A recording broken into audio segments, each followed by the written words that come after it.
I said, you know what? All these law firms believe that we have to have a lawyer as the manager or the co-manager. And why is that?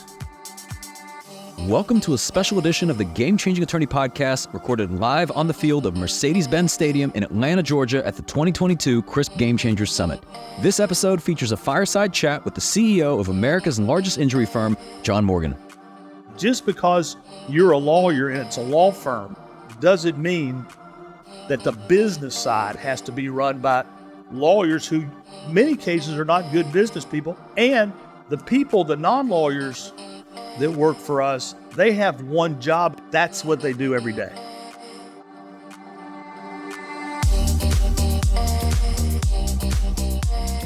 I'm Michael Mogill, founder and CEO of CRISP, the nation's #1 law firm growth company.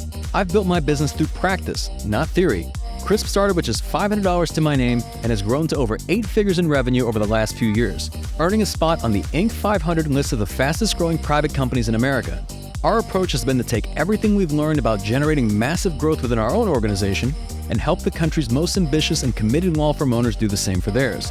In each episode of this podcast, I sit down with innovative market leaders from the legal industry and beyond to learn from those who thrive in the face of adversity, challenge the status quo, and define what it means to be a true game changer. Today, we're revisiting one of our most popular episodes from the podcast where I sat down with the one and only John Morgan at the 2022 Game Changers Summit to discuss how to differentiate between a great marketing idea versus a bad one, what the law firm of the future looks like, and how to overcome the greatest threat to your law firm. Competition is the main threat. Who's going to work harder than you?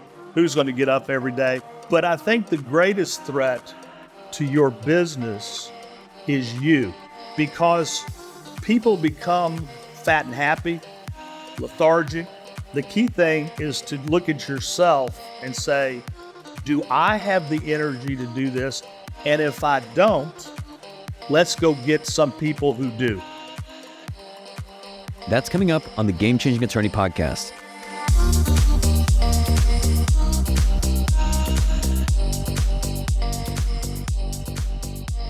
Before we begin today's episode, I want to remind you that we aren't beholden to any sponsors or run any ads on this podcast.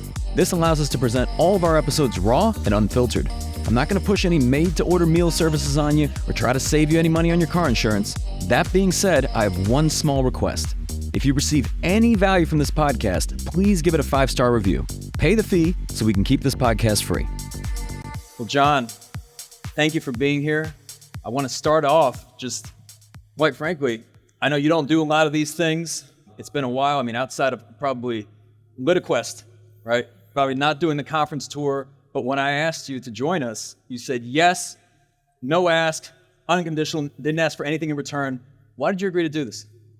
When you fly all the way to Maui, Hawaii, to my house to ask me to do it,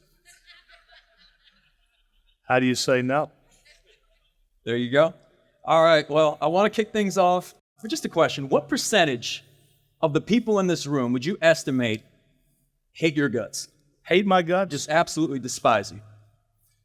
Any that have met me, 0. To know me is to love me. I hope not, because my thought about what we do is that rising tides lift all boats. And almost everything I have, I've learned from you all, or somebody like you all. And I think when we help each other do better, we all do better. So if they do, I hope they won't at the end of this hour. There you go. Well, and to put this in perspective, how big is the firm today? Number of lawyers, if you had to estimate number of cases, what does that look like? Morgan & Morgan, there's 900 lawyers. There's 5,000 staff. We're looking to hire 150 lawyers right now, nationwide.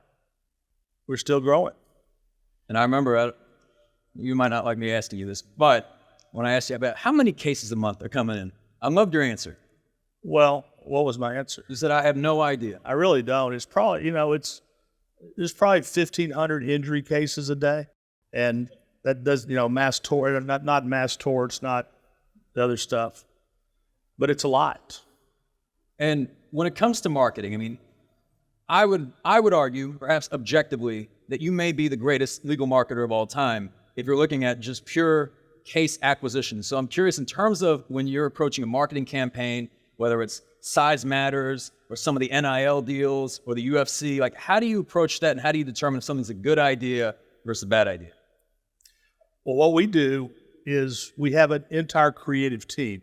3 times a month, we have a Zoom meeting with my creative director, the person who pulses cases every day, pulses what ads are running, my son Daniel, and a guy named Reuven Moskowitz. And during these creative meetings, we come up with what's going to be next. When we like an ad, when we like an idea, it goes like this. If I see something that would make me nervous as a competitor, I like it. Yesterday, I had a Zoom call for creative, and they had an idea. The billboard was, Morgan gets more. Well, I didn't like that because that would not have made me shiver as a competitor. Size matters. When I saw size matters, I loved it. Why did I do size matters? Because we're the largest injury firm in America. We were going to do bigger's better, but that trademark was taken. Everybody thinks I went straight to size matters. I really was going to do bigger's better. But when I did size matters, America's largest injury firm, when I saw that ad in concept, I said, that's an ad that I would not like to have to compete against. And so I went with that. There you go. And I want to talk about some of the NIL deals. So being able to get sports teams involved, players. I know here locally, Jordan Davis, who played for the Georgia Bulldogs, he's on a Size Matters billboard. I think he's like 6'6", 340 pounds. But I guess, what are your thoughts on that? Has that been helpful in the local markets? We think so. In the beginning, it's getting crazy. I mean, we did a deal when it first happened. I was the first NIL advertiser. We won the award last year. And it was low-hanging fruit because these kids had never really been out there. They all now have agents. And the agents are getting a piece. And so it's getting more competitive. But we like the NIL because everybody loves their team. Everybody has a tribe they want to be part of, and it's local. I was up in Kentucky a couple of weeks ago with addressing the Kentucky basketball team. We're doing a big NIL deal with Kentucky and Calipari.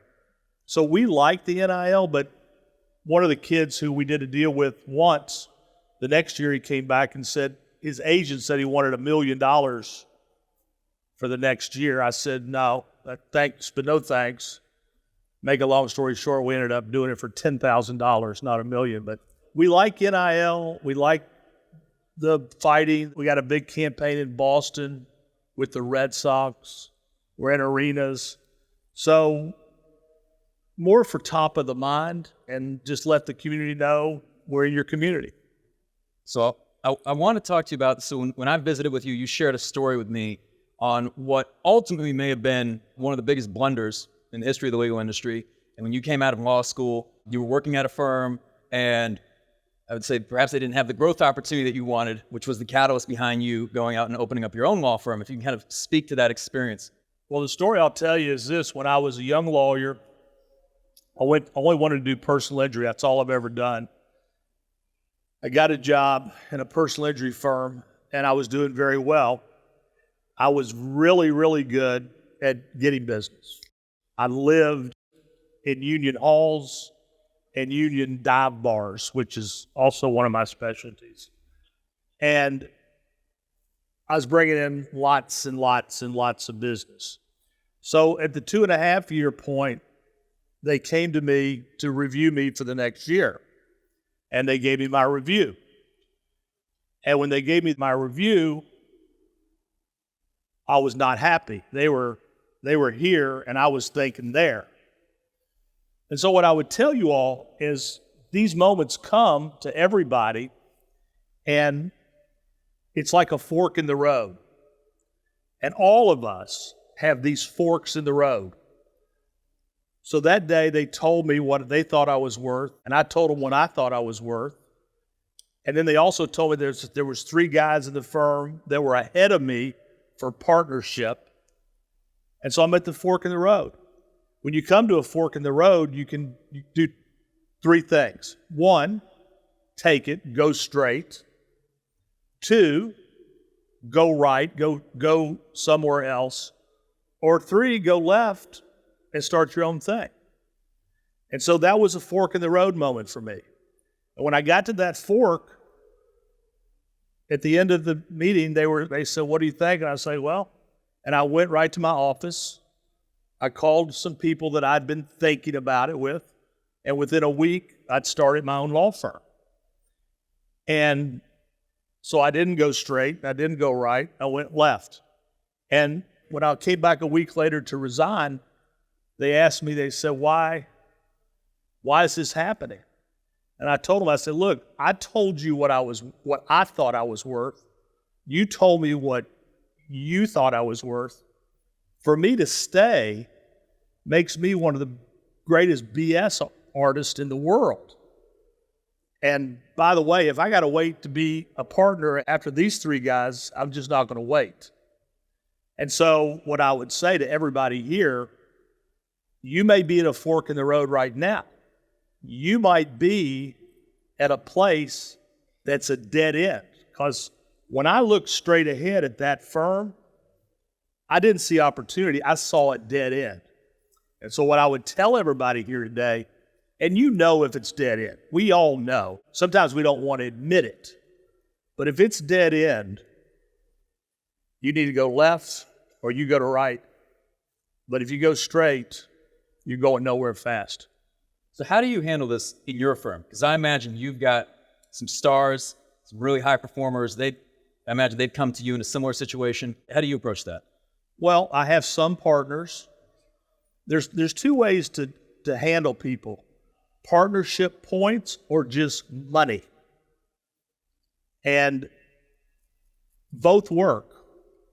The only people that I want to give partnership points to is some person who's going to continue to enlarge the pie, to make the pie bigger.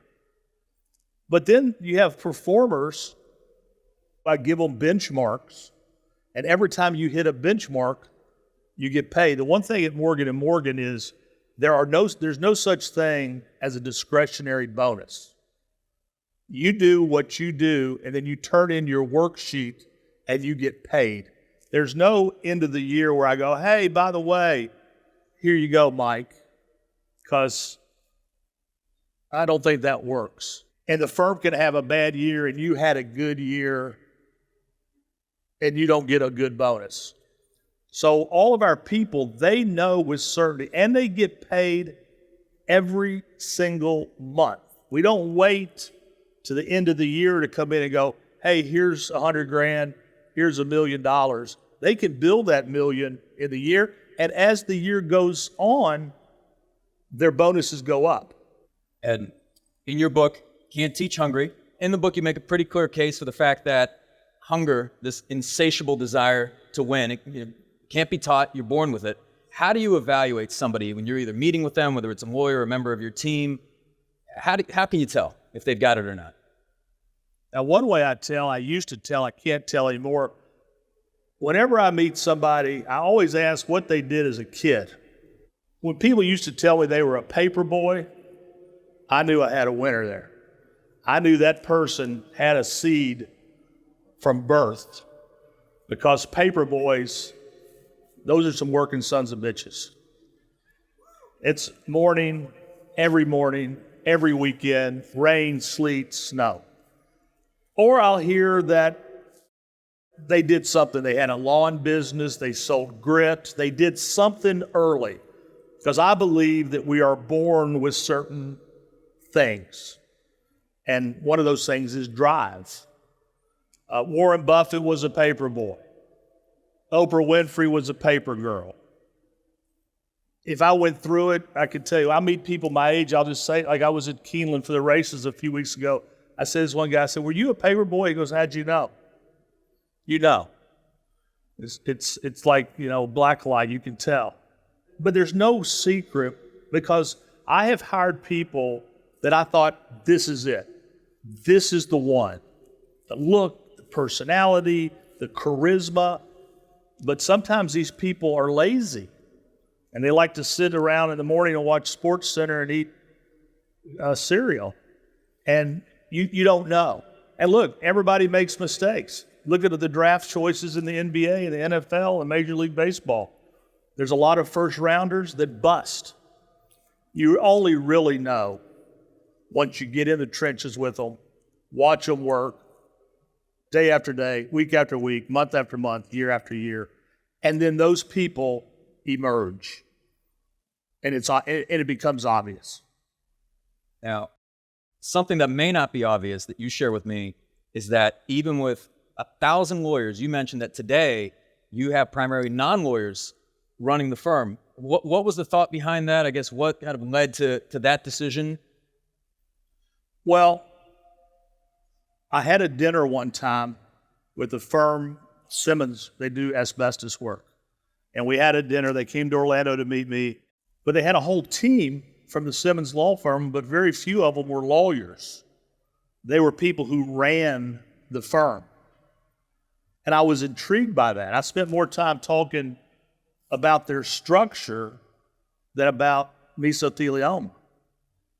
And I said, you know what? All these law firms believe that we have to have a lawyer as the manager or the co-manager. And why is that? And so after that dinner, and as I've progressed, I would say that the top part of my team that runs my business are all non-lawyers. And as we move more and more into technology, I mean, I've got a lot of people, a lot of non-lawyers making 7-figure salaries that I've hired from Google and Shave Club and national advertising agencies, call centers. And so the people who actually run my firm, very few lawyers and mostly people with very specific skill sets. I don't know the intricacies of a call center, but Angie does. And Angie has 200 people in El Salvador answering the phone. She's got 600 people in Orlando answering the phone. And that's what she does. She teaches me. So you got to just realize that just because you're a lawyer and it's a law firm doesn't mean that the business side has to be run by lawyers who, in many cases, are not good business people and have other things to do. The people, the non-lawyers that work for us, they have one job, and that's what they do every day.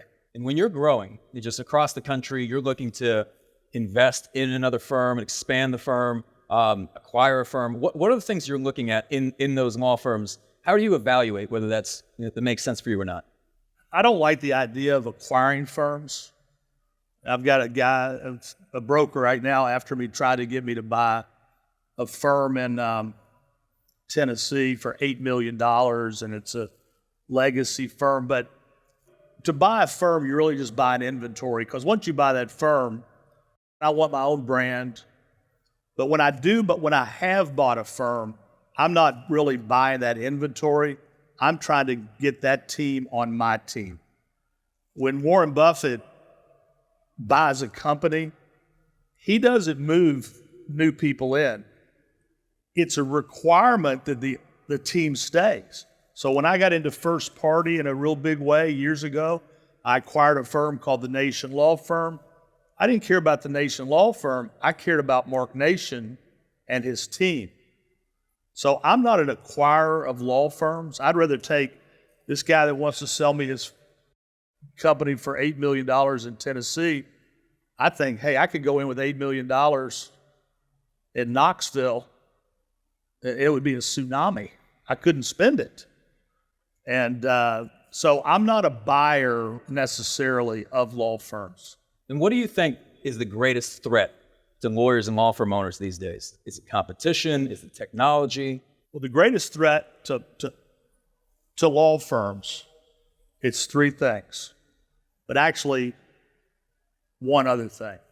it's technology, it's regulation, tort reform, and it's competition.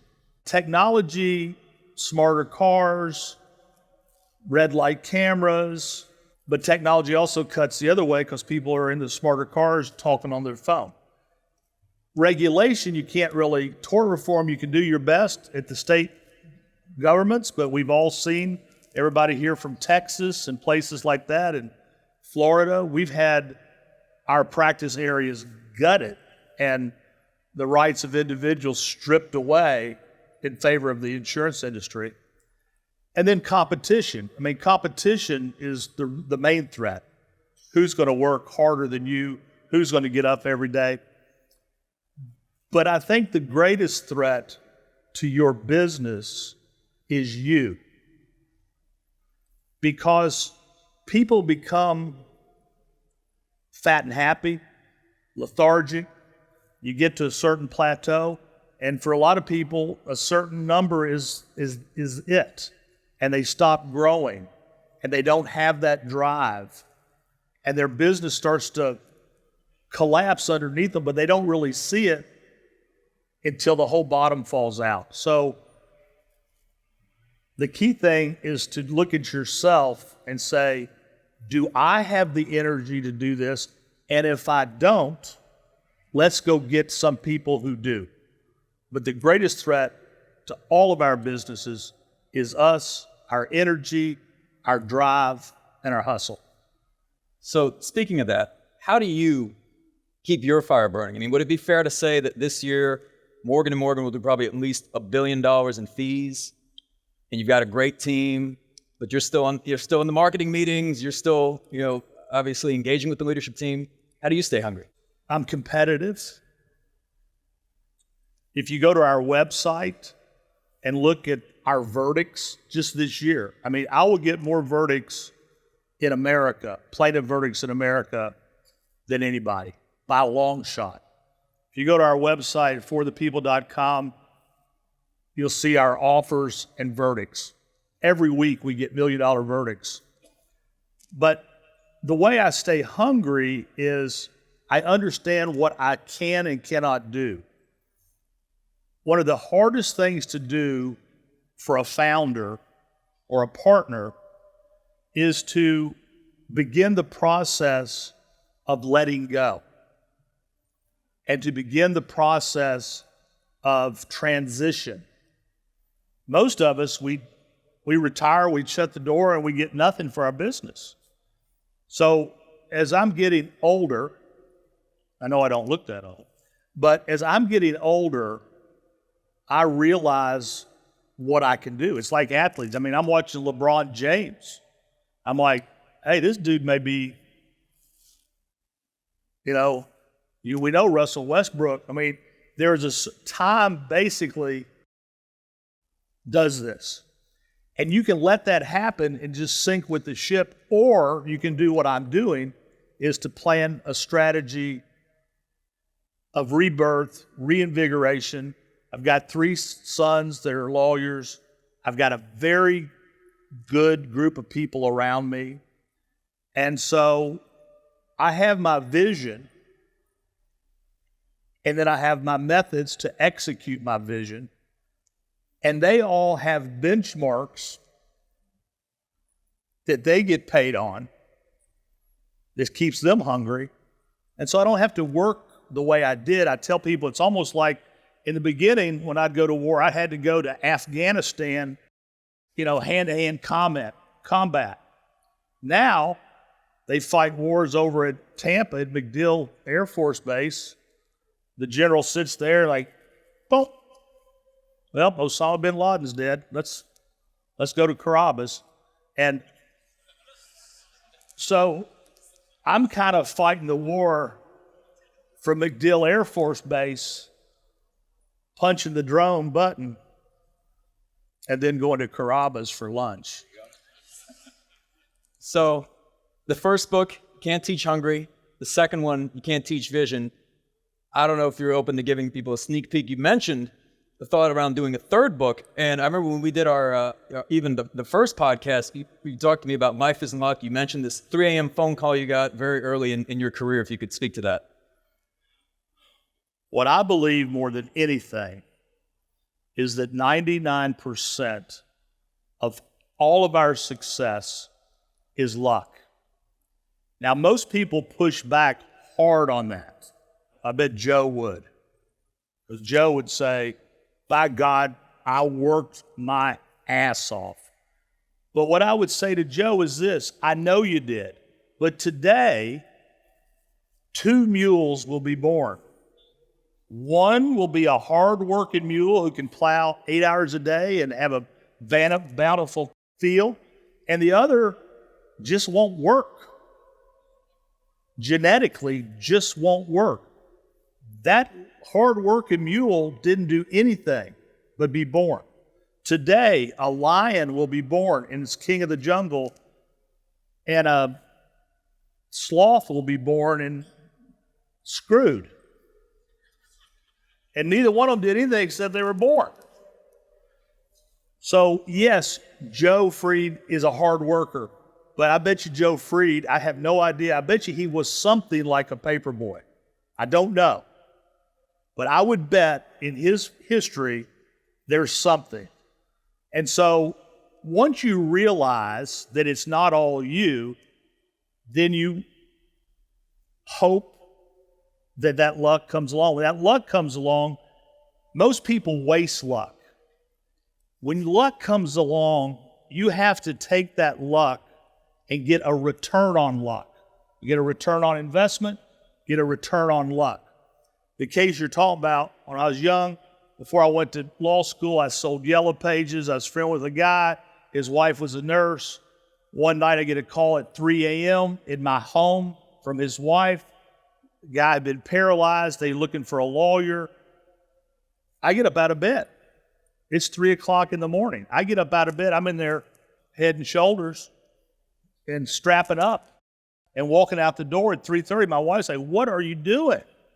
I'm going to sign up this case. Now, I got that case, luckily, because I knew Jim Gomez, and Jim's wife was Tricia, and she was a nurse. That's all I did. I sold Yellow Pages, and this case came. But I have a philosophy about business, and that is fish first and fish fast. Because if you don't, the fish will not always be biting, or somebody else will get the fish. So when my wife said, "What are you doing?" I said, I'm going to go sign this case up.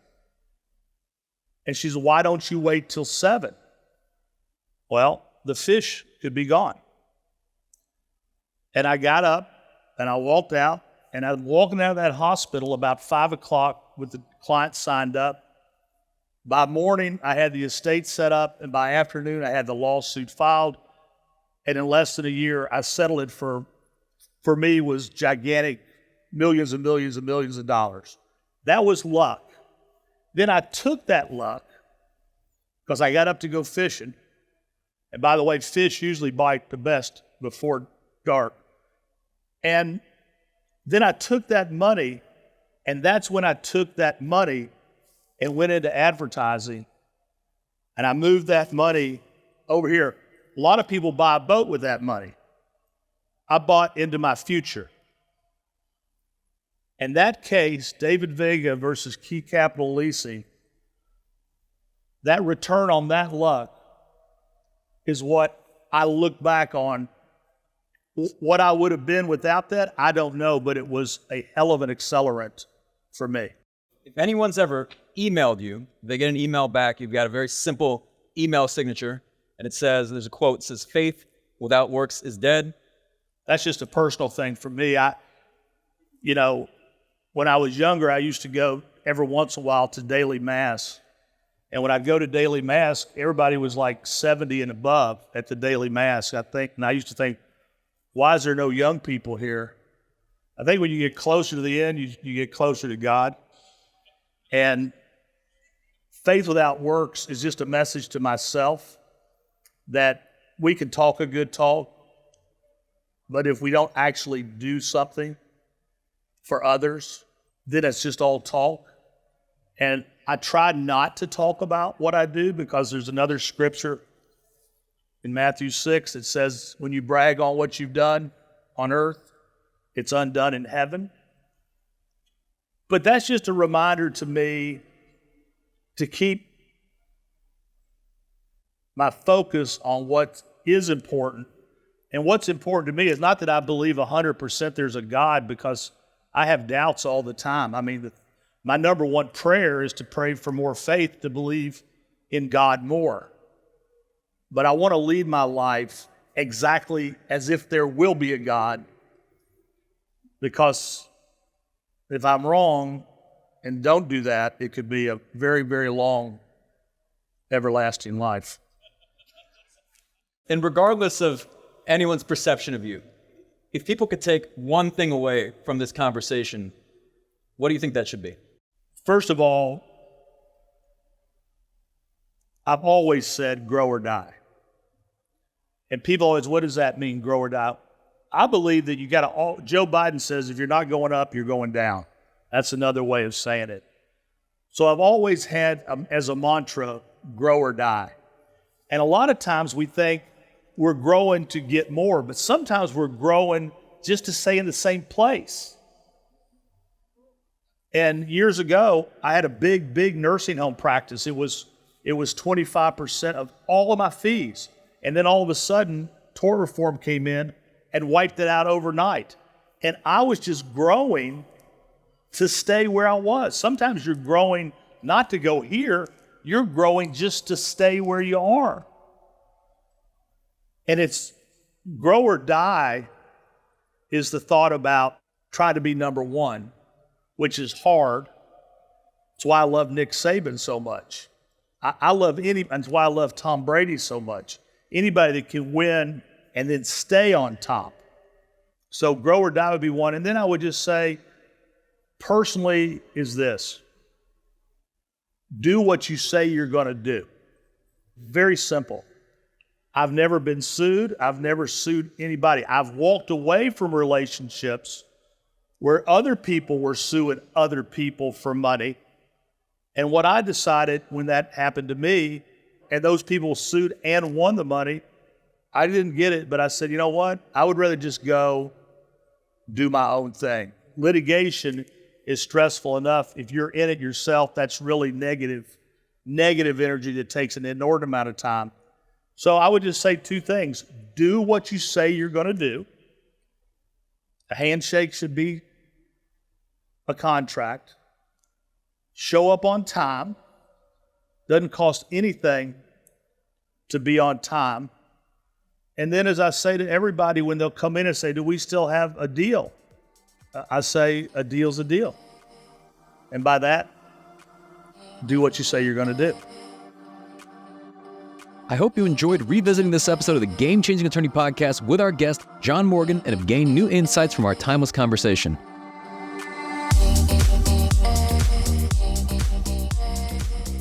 If you found this episode valuable, here are 3 free ways that I can help you grow your law firm. Number 1, download the first chapter of my book absolutely free at GameChangingAttorney.com. Number 2, you can shoot me a text at 404-531-7691 and I'll answer any question that you've got for me. And finally, number 3, if you can leave this podcast a 5-star review, it'll help us gain access to more influential thought leaders and bring their lessons learned here to you. For more information on our interview with John Morgan, see the show notes for this episode in your podcast app or visit legalpodcast.com.